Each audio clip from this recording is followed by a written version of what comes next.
No central heating, layers of blankets, one fire barely holding back the cold. In 1963, the big freeze killed thousands, and most families still spent mornings with ice inside the windows. The digital comforts we have forgotten were once a fantasy. 12 ordinary routines made life patient, practical, and tough, but which daily struggles shaped an entire generation, and which ones have we chosen to forget? The Doncaster family huddled close to the fire, their breath hanging in the air each morning. All winter, the front room glowed with coal heat, while the rest of the house sat in silence, frozen and still. Frost clung to the inside of bedroom windows. Children slept under piles of coats and eiderdowns, sometimes drifting off with hot water bottles pressed to their chests. In Yorkshire, a miner's diary from 1963 described weeks spent living almost entirely in a single room, the rest of the house too cold to cross barefoot. Keeping that single room warm meant hard work. Nearly 3/4 of British homes still relied on coal, and every day began with the scrape of the shovel and the clink of coal in the scuttle. Liverpool's coalmen, like Jack Hargreaves, hauled hundredweight sacks up icy paths, trading jokes and complaints with customers. Ash built up fast, and someone, often the youngest, would be sent out at dawn to bag it and drag it to the bin. On streets across the north, soot settled on collars and cuffs, a reminder that heat had to be earned. In some towns, new smokeless zones brought fines for the wrong fuel, but old habits held on. The Clean Air Act had passed, but coal lingered in every corner, its scent mixing with the morning fog. Cleanliness was another daily battle. Monday meant wash day. For most families, laundry was an all-morning affair, soaking, scrubbing, boiling shirts in tubs, then wringing them out by hand or feeding them through a mangle. The smell of sunlight soap drifted through backyards as lines filled with dripping shirts and sheets. If rain threatened, everything had to be hauled inside and draped over chairs and radiators, if you had them. By 1965, more than 2,000 launderettes dotted the country, their coin-operated machines promising relief from blistered fingers and endless wringing. Early adopters, often working women, queued for a turn, swapping stories about shrinking woolens and the luxury of a fast dry. But for many, the ritual remained unchanged. Wash day was a test of patience, weather, and strength, a rhythm that shaped the week and left its mark on every home. Everyday errands in the 1960s meant stepping out into the world with a list in your pocket and patience in your bones. Most homes still lacked a fridge. By 1965, fewer than 1 in 4 families owned one. Shopping for food was a daily ritual. The high street bustled with familiar faces behind every counter. At the greengrocer's, Mrs. Evans weighed potatoes on brass scales, her hands dusted with earth. The butcher wrapped chops in waxed paper, always remembering who liked a lean cut. Shoppers queued without complaint, trading local news, while shopkeepers chalked up orders on blackboards. The ring of the register and the doorbell's chime were part of the daily soundtrack. Choice was limited by the seasons and by what had come in that morning. Imported fruit felt like a treat, and tinned foods were a novelty, not a staple. The Resale Price Act repeal in 1964 began to break up old habits as supermarkets edged in and fixed prices disappeared. But for many, loyalty stayed with the corner shop, where Mr. Patel or Mrs. Hughes knew the week's routine and would set aside a loaf if you were running late.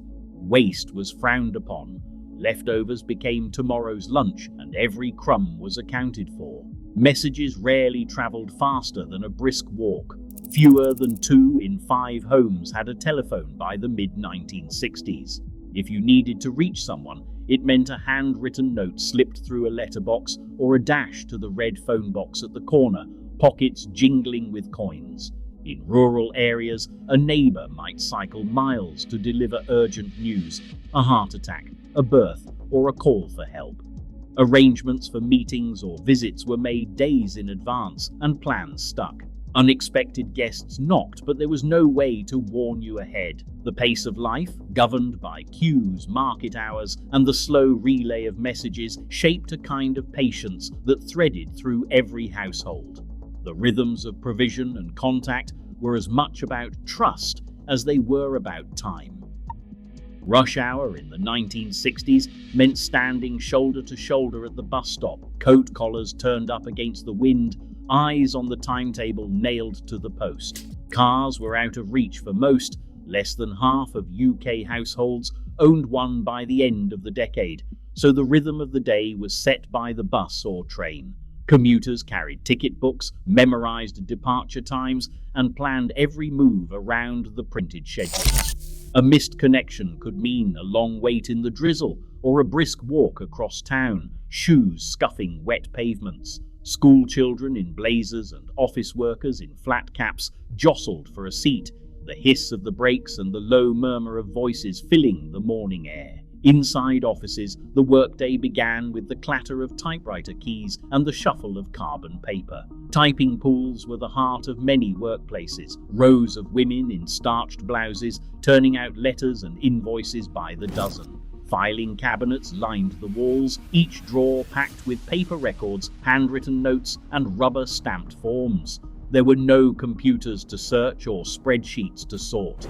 Every calculation, every memo, every payroll slip was made by hand, checked and rechecked before being passed along the chain. In larger firms, the arrival of a business computer was a curiosity, not a norm. By 1969, only a handful of offices had them, and most workers never saw one up close. Evenings brought families together in front of the television, the set humming in the corner. There were only 2 channels to choose from, BBC One and ITV, until 1964, when BBC Two promised something new. On the night of its grand launch, a nationwide power cut left millions staring at blank screens, the much-anticipated first broadcast lost to darkness. The next evening, BBC Two flickered to life at last, and a third channel joined the ritual.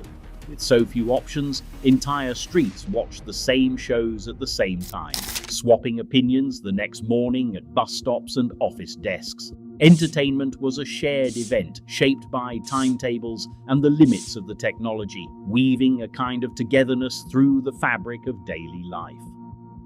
Children spilled onto the streets after school, pockets stuffed with chalk and marbles, their laughter echoing between rows of brick terraces. Most parents didn't worry. Everyone knew to be home by the time the streetlights flickered on. There were boundaries, of course, but they were measured in streets and fields, not footsteps from the front door. For many, the first taste of independence came on a battered bike or with a gang of friends, weaving through alleys, inventing games, and learning to settle disputes without adults stepping in. Accidents happened, scraped knees, bruised shins, the odd broken window, but the world felt open and, for a while, safe. Independence wasn't just for the young. In church halls and village rooms, groups of women gathered around tables, needles flashing in the glow of a single lamp.